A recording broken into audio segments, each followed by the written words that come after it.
Avis vascular centre మన దేశంలోనే the best varicose vein hospital.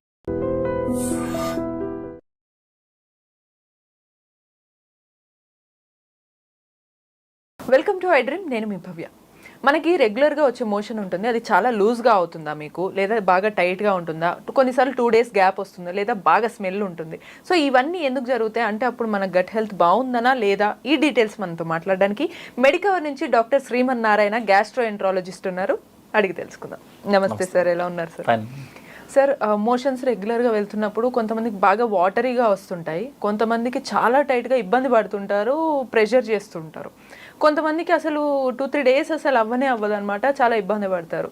ఈ మోషన్ అనేది మన హెల్త్కి రిలేటెడ్ ఉంటుందా, ఎలా అంటారు సార్? నార్మల్గా మన హెల్త్ బాగుంటే జనరల్గా మోషన్ మనం పర్ డే ఒకసారి వెళ్తారండి. జనరల్గా మార్నింగ్ టైం, ఎందుకంటే మనకి మూమెంట్ ఆల్రెడీ ఫిక్స్, మార్నింగే మోషన్కి వెళ్ళాలని ఆల్రెడీ ఫిక్స్ ఉంటుంది. కొంతమంది ఏంటంటే బికాస్ ఆ వర్క్ స్ట్రెస్ వల్ల కానీ వాళ్ళు మార్నింగ్ వెళ్ళిపోవాలనుకోండి ఆఫీస్కి, సో వాళ్ళకి ఏంటంటే ఈవినింగ్, సో పర్ డే 1 అనేది ఫిక్స్ ఉంటుంది. కానీ 1 ఎవ్రీ డే రాకపోయినా కూడా ప్రాబ్లం ఏం లేదు యాక్చువల్గా. 2 daysకి ఒకసారి వచ్చినా కూడా దట్ ఈస్ ఓకే. అలా కాకుండా కొంతమందికి ఏంటంటే మరీ హార్డ్ స్టూల్స్ వస్తాయి అనమాట. హార్డ్ స్టూల్స్ అంటే వాళ్ళు ఎక్కువ స్ట్రెయిన్ చేస్తే కానీ మోషన్ పాస్ అవ్వరు. అంటే వాళ్ళకి వచ్చిన ఫీలింగే ఉంటుంది సార్ కంటిన్యూస్గా, కానీ వెళ్ళలేకపోతుంటారు చాలా మంది. ఫుడ్ తినమన్నా కూడా వద్దు అని అంటూ ఉంటారు. జనరల్గా మనకి మోషన్ పాస్ చేయాలి అంటే మన పేగులు మూవ్ అవ్వాలండి లోపల నుంచి. సపోజ్ పేగులు సరిగ్గా మూవ్ అవ్వలేదు కొన్ని కాజెస్ వల్ల, లైక్ డయాబెటీస్ పేషెంట్స్ కానీ, ఆల్రెడీ మెడిసిన్స్ యూస్ చేస్తున్న వాళ్ళు కానీ, లేకపోతే అతనికి ఏమైనా స్ట్రెస్ ఎక్కువ ఉన్నా కూడా ఏంటంటే పేగు మూమెంటే ఉండదు అనమాట. అప్పుడు ఏంటంటే తను ఎంతసేపు ట్రై చేసినా కూడా మోషన్ రాదు. కొంతమందికి ఏంటంటే లోపల మన ఫైబర్ ఫుడ్ సరిగ్గా తీసుకోలేదండి, వాటర్ సరిగ్గా తీసుకోలేదు, అప్పుడు ఏమవుతుంది మోషన్ హార్డ్గా అయిపోతుంది.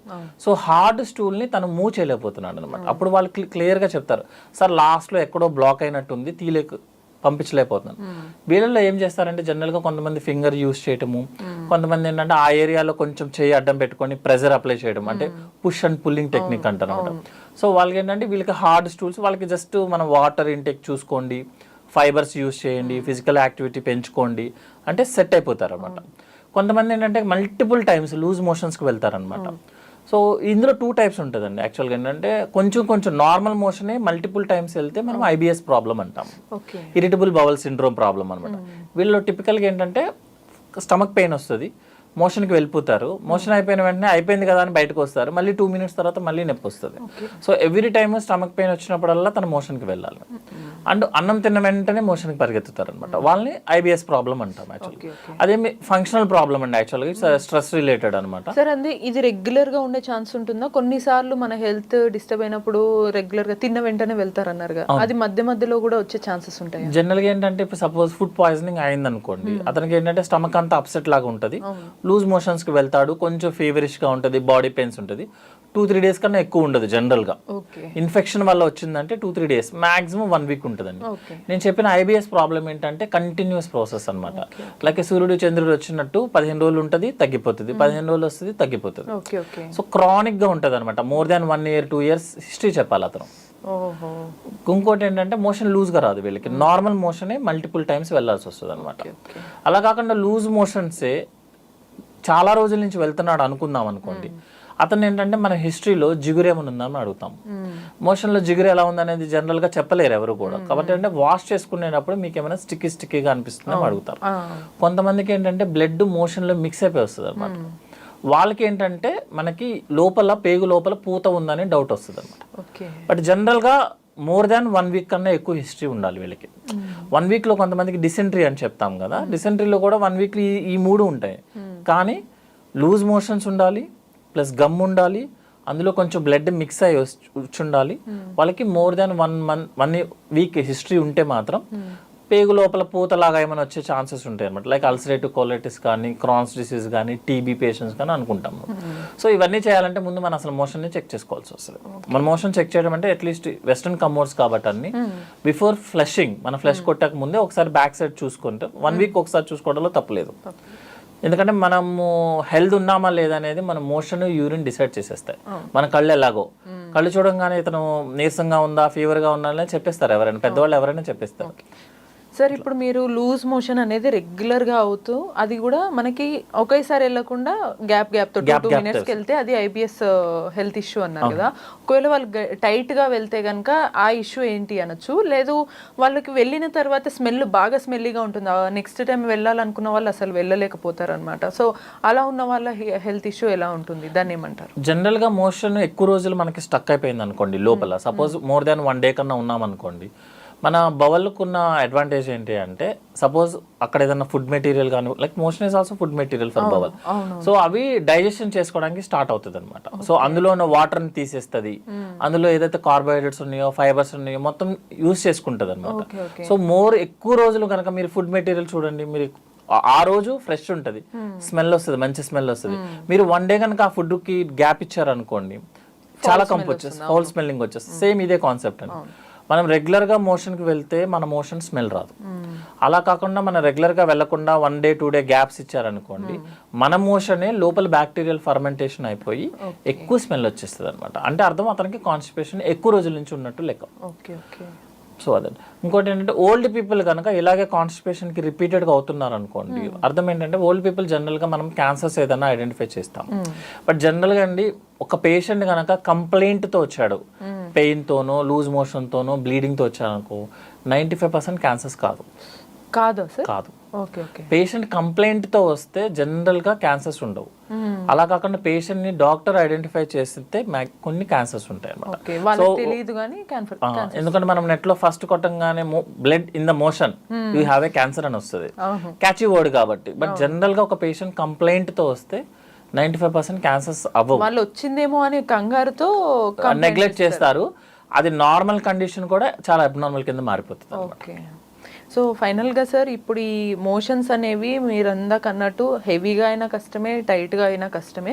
సో రెగ్యులర్గా మినిమం డైలీ వన్స్ ఆర్ 2 డేస్కి ఒకసారి అవ్వాలన్నా వాళ్ళు ఏం ప్రాక్టీస్ చేయాలంటారు? అటు ఫుడ్లో కానీ డైలీ యాక్టివిటీ ఎక్కువగా ఫైబర్ డైట్ ఎక్కువ తీసుకోవాలండి. ఫైబర్ డైట్ ఎక్కువ తీసుకోవాలంటే it should be 60% carbohydrates with fibres అనమాట. సో రోజు అట్లీస్ట్ ఒక ఆకుకూర ఉండేలాగా, రోజు కొంచెం క్యారెట్ కీరా, మళ్ళీ దాన్ని ఏమి సెపరేట్ గా పైన మన దగ్గర ఏమి ప్రాబ్లం అయితే క్యారెట్ కీరా తినమంటే దాన్ని జ్యూస్ చేసి తీస్తారు అన్నమాట. ఆ పల్ప్ని పక్కన పడేస్తారు. యాక్చువల్ గా ఆ పల్పే ఫైబర్. మనం క్యారెట్ ని క్యారెట్ లాగా తినాలి, కీరాని కీరా లాగే. పైన ఫైబర్ తీసేస్తే యూజ్ ఏమి ఉండదండి, సేమ్ మళ్ళీ వాటర్ వస్తుంది అనమాట. సో మళ్ళీ దానికి ఏదో డెకరేషన్ లాగా చేయకుండా క్యారెట్ ఈస్ క్యారెట్, దాని పైన పీల్ ఆఫ్ చేయాల్సిన అవసరం లేదు, డైరెక్ట్ గా వాష్ చేసుకోవడం, తినేయటం. రోజు ఒక వెజిటేబుల్ కర్రీ. మన దగ్గర పప్పు ఈజ్ అ వెజిటేరియన్, పప్పు వెజ్ కాదు యాక్చువల్గా, పల్సెస్ అనమాట. చాలా మంది మీరు వెజిటేబుల్స్ తింటారంటే అవును సార్ పప్పు తింటామంటాం, పప్పు వెజిటేబుల్స్ కాదు యాక్చువల్గా. సో వెజిటేబుల్స్ తీసుకుంటే డైజెషన్ ఈజీ అవుతుంది, మనం ఏం తింటే అదే మోషన్ లాగా వస్తుంది అనమాట. సార్ ఈ లూజ్ మోషన్ లో కూడా కొంతమందికి వాష్రూమ్కి వెళ్ళినప్పుడు తేలుతుంటుంది అనమాట, కొంతమందికి ఎంత ఫ్లష్ చేస్తున్నా అది మునగదు. సో దీని వల్ల కూడా ఏమైనా హెల్త్ ఇష్యూస్ వచ్చే ఛాన్సెస్ ఉంటాయంటారా? జనరల్గా అండి హెల్దీ మోషన్ అంటే ఏంటి అంటే ఒక 100 to 150 grams, అది ఎలాగో మనం క్యాలిక్యులేట్ చేయలేము. సెకండ్ థింగ్ ఏంటంటే సింగిల్ పీస్ లాగా వస్తుంది అనమాట. జనరల్గా అండి హెల్దీ మోషన్ అంటే ఏంటంటే మనం అరౌండ్ 100 to 150 grams మోషన్ ఉంటుంది. లైక్ ఎల్లో కలర్ వస్తుంది అనమాట జనరల్గా, ఇన్ జనరల్గా లైట్ ఎల్లో కలర్గా వస్తుంది. తర్వాత థర్డ్ ఏంటి అంటే నార్మల్గా వాటర్ కమ్మోడ్లో, వాష్రూమ్ కమ్మోడ్లో మునుగుతుంది యాక్చువల్లీ. ఎందుకు మునగకపోతే ఏంటి అర్థం ఏంటంటే more fat, undigested fat material మనకు మోషన్లో ఎక్కువ ఉన్నట్టు లెక్క. మీకు ఆయిల్ తెలుసు కదా, మోషన్ లో ఫ్లోట్ అవుతుంది, ఆయిల్ వాటర్ లో ఫ్లోట్ అవుతుంది. సో అర్థం దట్ ఇస్ సేమ్ మీనింగ్ అండి. మన మోషన్ లో కనుక ఆయిల్ ఎక్కువ ఉంటే మనకి ఫ్లోట్ అవుతుంది. ఆయిల్ ఎక్కడి నుంచి వస్తుంది? ఐదర్ మనం ఎక్కువ తీసుకోవడం వల్ల అవ్వచ్చు, లేకపోతే ఏంటంటే మనకి ఆయిల్ డైజెషన్ అవ్వకపోయినా అవ్వచ్చు. సో ఆయిల్ ఎక్కువ తీసుకుంటే that is already spicy food కానీ మనం బయట ఎక్కువ ఫుడ్ తింటాం. కొంతమంది ఈ మధ్య డైరెక్ట్గా కోకోనట్ వాటర్, కోకోనట్ ఆయిల్ 2 తాగేస్తున్నారు లోపలికి. సో ఆయిల్ ఎక్కువ తీసుకున్నా, మనం జనరల్గా తీసుకోవాల్సిన ఆయిల్ కన్నా ఎక్కువ తీసుకున్నా మన మోషన్ ఫ్లోట్ అవుతుంది. కొంతమందికి ఏంటంటే మన ఫ్యాట్ ఏదైతే మనం తీసుకున్నామో అది డైజెషన్ అవ్వదు అనమాట. కొన్ని కండిషన్స్ ఉంటాయి, అంటే లైక్ చాలా ఎసిడిటీ ప్రాబ్లం ఎక్కువ ఉన్న వాళ్ళకి కూడా. సెకండ్ థింగ్ ఏంటంటే స్మాల్ బౌల్లో డిసీజెస్ ఉంటాయి, like coeliac disease, ulcerative colitis disease, Crohn's diseases ఉన్నప్పుడు ఏంటంటే వాళ్ళకి డైజెషన్ అవ్వదు, ఫ్యాట్ డైజెషన్ పెక్యులర్. అంటే ఈ రకంగా ఒకవేళ మోషన్ వెళ్ళినప్పుడు ఫ్లోట్ అయ్యే వాళ్ళు ఉంటే వెంటనే డాక్టర్ కన్సల్ట్ కంపల్సరీగా అండి. ఎందుకంటే వేరే ఏ ప్రాబ్లం అయినా పెద్ద డిసీజెస్ ఏముండవు కానీ మోషన్ కనుక ఫ్లోట్ అయింది అంటే అర్థం ఏంటంటే బిగ్ ఇష్యూస్ అదే అనమాట. అంటే బ్యాక్గ్రౌండ్ లో ఇష్యూస్ ఉన్నాయని, అలాగని ప్రతి దానికి పెద్ద పెద్ద ప్రాబ్లమ్స్ అని కాదు, జస్ట్ అలర్ట్ చేయడానికి అంతే అనమాట. సపోజ్ మనకి ప్యాంక్రియాటైటిస్ వచ్చిందండి, ప్యాంక్రియాటిక్ డ్యామేజ్ అయిపోయింది, 80% ప్యాంక్రియాటిక్ టిష్యూ డ్యామేజ్ అయిపోయింది, అప్పుడు మనకు ఆయిల్ డైజెస్ట్ అవ్వదు. వాళ్ళకి కొంతమందికి అయితే మీకు డైరెక్ట్ గా ఆయిల్ బయటకు వచ్చేస్తుంది మోషన్ లో నుంచి. సో వాళ్ళకి అర్థం ఏంటి, వెనక ప్యాంక్రియాటిక్ ప్రాబ్లం ఉన్నట్టు లెక్క, అంటే complete digest. Suppose liver failure patients ఉన్నారు అనుకోండి, వాళ్ళకు కూడా మనకి ఆయిల్ డైజెస్ట్ అవ్వదు. ఓకే, నెక్స్ట్ కోలాన్ ఏదైనా ప్రాబ్లం ఉంది, అల్సరేటివ్ కోలైటిస్ వచ్చింది, క్రాన్స్ డిసీజ్ వచ్చింది, లోపల కోలాన్ లో కూడా ఫ్యాట్ డైజెస్ట్ అవ్వట్లేదు, వాళ్ళకి ఆటోమేటిక్ గా ఆయిల్ బయటకు వచ్చేస్తుంది. పెద్ద పేగు.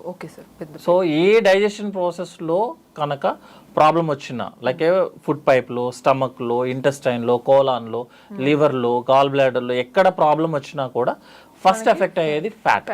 ఎందుకంటే మన జనరల్ గా మన బాడీకి అవసరం లేదు అనిపిస్తుంది, అది మనకు కూడా అవసరం లేదనిపిస్తుంది కాబట్టి ఫస్ట్ అదే ఎఫెక్ట్ అవుతుంది. సో ఎక్కువ ఫ్యాట్ ఉంటే మన మోషన్ ఫ్లోట్ అవుతుంది. సో మిగతా ఏ రకంగా మోషన్ వచ్చినా ఓకే, కానీ ఫ్లోటింగ్ కనుక వస్తే మాత్రం ఇమీడియట్ గా డాక్టర్ కన్సల్ట్ చేస్తారు. బట్ ఈ మోషన్ లూజ్ మోషన్ లో మనం ఇందాక అనుకున్నట్టు లైట్ ఎల్లో అన్నారు మీరు, బట్ కొన్నిసార్లు heavy dark orange kind red గా రావడం అలా కూడా ఉంటుంది, వాళ్ళకి మంటగా కూడా ఫీల్ అవుతారు అనమాట. సో ఇది ఎటువంటి హెల్త్ ఇష్యూ ఏమన్నా ఉంటుందా? జనరల్ గా అండి మనకి మోషన్ ఎల్లో కలర్ లో ఉండడానికి కారణం ఏంటంటే బైలిరూబిన్ అనమాట. బైలిరూబిన్ కనుక మనకి బాడీలో బయటికి రావడానికి లివర్ నుంచి మోషన్ లోకి వెళ్ళిపోతుంది. సపోజ్ అది బైలిరూబిన్ అంటే జాండిస్ అనమాట, లేమన్ టర్మినాలజీలో చెప్పాలంటే. సపోజ్ మనకి లివర్ కనుక డ్రైనేజ్ పైప్ కి ఏదైనా బ్లాక్ ఉందనుకోండి, మనకు బైలిరూబిన్ మోషన్ లోకి రాదు, అప్పుడు ఎల్లో కలర్ కాదు వైట్ కలర్ లో వస్తుంది. అలా కాకుండా మనం సపోజ్ ఐరన్ సిరప్స్ తీసుకున్నాము కొంతమందికి, వాళ్ళకి ఏంటంటే డార్క్ బ్లాక్ కలర్ అనమాట, నాట్ కంప్లీట్లీ జెడ్ బ్లాక్ అంటే మన హెయిర్ బ్లాక్ కాదు, కొంచెం బ్రౌన్ బ్లాక్ కలర్ కింద వస్తుంది అనమాట ఐరన్ సిరప్స్ వేసుకున్నప్పుడు. కొంతమంది బీట్రూట్ తీసుకున్న వాళ్ళకు కూడా బీట్రూట్ కలర్ లో వస్తుంది. జనరల్ గా మన దగ్గర ప్రాబ్లం ఏంటి అంటే, నిన్న అది బీట్రూట్ తిన్నానండి అందువల్ల ఈ రోజు రెడ్ వచ్చిందని చెప్తారు. యాక్చువల్ గా బీట్రూట్ కలర్ ఎలా అయితే ఉందో దానికన్నా కొంచెం లైట్ కలర్ లో మోషన్ వస్తుంది కొంతమందికి. సో మనం అబ్జర్వ్ చేయాల్సింది ఏంటంటే, వైట్ కలర్ అయితే అదే పేషెంట్ కనుక జాండిస్ ఉంటే ఒక ప్రాబ్లం ఉన్నట్టు లెక్క. అట్లా కాకుండా మరీ కంప్లీట్ గా డార్క్ ఎల్లో కలర్ వచ్చింది అనుకోండి, అది ప్యాంక్రియాటిక్ ఇష్యూస్ ఉన్నట్టు లెక్క అనమాట. ఓకేనా, అంటే ఇవి జస్ట్ మనం సజెస్ట్ చేస్తాయి అనమాట, అంతే తప్పించి ఇవే కారణం అని కాదు. చాలా కేర్ఫుల్ గా ఉండడానికి ఒక మార్గం జస్ట్ మనం చూసుకోవడానికి అనమాట. ఇంకొక సెకండ్ థింగ్ ఏంటంటే, బ్లాక్ కలర్ లో వస్తుంది, కంప్లీట్ గా బ్లాక్ అనమాట, మన హెయిర్ కలర్ బ్లాక్ లో వస్తుంది అనమాట. దాన్ని మెలినా అంటాం టెక్నికల్ టర్మినాలజీలో. దాని అర్థం ఏంటంటే, లోపల మన పేగుల్లో ఎక్కడో బ్లీడ్ అవుతుంది, ఆ బ్లీడ్ అయిపోయిన రెడ్ కలర్ బ్లాక్ కలర్ కింద కన్వర్ట్ అవుతుంది అనమాట. అందుకే ఎవ్రీ టైము ఓల్డ్ పీపుల్ అయితే ఎవ్రీడే చెక్ చేసుకోండి అని చెప్తాము. యంగ్ పీపుల్ అయితే అట్లీస్ట్ 1 week లో ఒకసారి అయినా సరే, మన మోషనే కాబట్టి జస్ట్ ఒకసారి కమోడ్ లో చెక్ చేసుకొని ఫ్లష్ చేసేయమని చెప్తాం. సో బ్లాక్ కలర్ వస్తే వెరీ డేంజర్ యాక్చువల్గా, వైట్ కలర్ వచ్చినా danger, light yellow is always safest అనమాట. కొంతమందికి జనరల్ గా అన్డైజెస్టెడ్ ఫుడ్ పార్టికల్స్ వస్తాయండి, సీడ్స్ వస్తాయి, that is okay for them. అలా కంటిన్యూస్ అవుతుందంటే అర్థం ఏంటంటే, మన బాడీ లోపల మ్యూకోజా అని ఉంటుంది కదా, మన లోపల లేరు, అవి వాటికి ఏదో ప్రాబ్లం ఉన్నట్టు లెక్క, అంతేగాని రూల్ ఏం లేదు యాక్చువల్గా. సో కొంతమంది పల్సెస్ తింటారు, కొన్నిసార్లు మింగేస్తాము నమ్మలకుండా, స్వాలింగ్ డైరెక్ట్ చేసినప్పుడు అవి వచ్చేస్తాయి డైరెక్ట్గా. జనరల్గా ఏంటంటే షెల్స్ అనేవి డైజెస్ట్ అవ్వవు, అవి వచ్చేస్తాయి అనమాట. సార్ మరి ఇందాక మనం లూజ్గా వెళ్తున్నప్పుడు, మామూలుగా టైట్గా వెళ్తున్నప్పుడు అంటే వాళ్ళు ప్రెషర్ అప్లై చేస్తారు కాబట్టి పెయిన్ అవ్వడంలో మంట అవ్వడంలో ఒక అర్థం ఉంటుంది. బట్ లూజ్ మోషన్ అయినప్పుడు కూడా కొన్నిసార్లు మంట ఫీల్ అవుతారు చాలా మంది, ఇబ్బందిగా వచ్చి కూర్చుంటూ ఉంటారు అనమాట. సో అప్సెట్ ఉంది స్టమక్ అంటారు, దీనికి రీజన్ ఏమంటారు? జనరల్గా అండి, నార్మల్ మోషన్ పాస్ చేస్తే మనం తక్కువ ప్రెషర్ అప్లై చేసిన మోషన్ అయిపోతుంది. లూజ్ మోషన్స్ సాఫ్ట్ మోషన్స్ కి మనం ఎక్కువ ప్రెషర్ అప్లై చేయాల్సి వస్తుంది. ఇంకొకటి, మీరు నార్మల్ గా టర్మినాలజీ చూస్తే, మనం వాటర్ లో మన కాలు ఎక్కువసేపు పెట్టామనుకోండి, ఇటు లైక్ కలర్ చేంజ్ అయిపోయి కొంచెం ర్యాషెస్ లాగా వచ్చేస్తుంది అనమాట. సేమ్ కాన్సెప్ట్ అండి, ఇప్పుడు మీరు 3-4 times మోషన్ అక్కడ నుంచి పాస్ అవుతుంది, మీరు మనం ఒకటి వాటర్ పైనుంచి ఫ్లష్ అవుతుంది, కింది నుంచి మనం వాష్ చేసుకోవడానికి మనం ఫ్లష్ చేస్తాము, అంటే లైక్ వాటర్ వాష్ ఎక్కువ అవుతుంది, లైక్ మన కాళ్ళు వాటర్ లో పెడితే ఎలా అయితే ప్రాబ్లం అవుతుందో అలా దాని వల్ల పెయిన్ వస్తుంది అనమాట. కరెక్ట్ గా చెప్పాలంటే చిన్నపిల్లలకి డైపర్ ర్యాష్ వస్తుంది కదండి, సేమ్ అదే కాన్సెప్ట్. డైపర్ ర్యాష్ ఎందుకు వస్తుంది? కంటిన్యూస్ గా వాళ్ళకి అది వేసుకొని ఉంటారు, తడవటం. సేమ్ ఇదే కాన్సెప్ట్ లూజ్ మోషన్స్ లో వాళ్ళకి కూడా ర్యాష్ వస్తుంది. ట్రీట్మెంట్ కూడా అదే యాక్చువల్ గా. Diaper rash happy rash cream apply చేయమని చెప్తాము.